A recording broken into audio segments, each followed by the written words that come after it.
নীলফামারীর সৈয়দপুরে ঠেলাপির হাটে 500 থেকে 5,000 টাকা পাওয়া যায় আসবাবপত্র।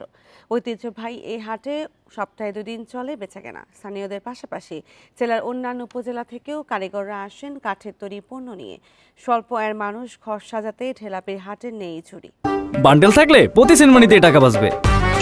বিকাশ সেনমানি বান্ডেল কিনে জিতুন প্রতি লেনদেনে। নীলফামারী সৈয়দপুর মহাসড়কের পাশে এই হাটের শুরু 80-র দশক থেকে। কাঠের তৈরি ছোট বড় নানা আকার ও নকশার আসবাবপত্র পাওয়া যায় এখানে। প্রতি সপ্তাহে শুক্র ও মঙ্গলবার 2 দিন বসে হাট। সন্ধ্যার আগ পর্যন্ত চলে বেচাকেনা। কারিগররা কাঠের তৈরি নানা পণ্য নিয়ে আসেন বিক্রির জন্য। এসব ফার্নিচারের ক্রেতা মূলত স্বল্প আয়ের মানুষ। অনেক খাট আছে এখানে, দেখে শুনে একটা নিলাম। কম দরে পাওয়া যায় আর মেলা রকম খাট পাওয়া যায়।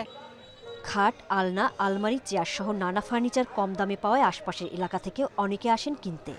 এগুলা বিক্রি করি, অনেক দূরের দূরের লোক আসে, এখানে বেচা কিনা ভালো হয়। 2500 এরকম করিয়ে চাই, 1500, 1400, 1200 এই মতন করে বিক্রি হয় আর কি। ঐতিহ্যবাহী এ হাটের সুনাম ধরে রাখতে কারিগর ও ব্যবসায়ীদের যে কোনো সহায়তার আশ্বাস জেলা প্রশাসনের। এর যদি কোনো পৃষ্ঠপোষকতা প্রয়োজন হয় সেক্ষেত্রে আমরা করব। আমাদের বিসিক সহ অন্যান্য যারা প্রতিষ্ঠান আছে তাদের সহায়তা নিয়ে তাদেরকে আমরা আরও যাতে উপযোগী এবং ভালো মানের ফার্নিচার এখানে তৈরি করা যায় সেই জন্য ব্যবস্থা গ্রহণ করব। এই হাটের সাথে জড়িত ব্যবসায়ী ও কারিগরদের দাবি প্রতি হাটে 10 লাখ টাকার ফার্নিচার কেনা বেচা হয়। Independent news.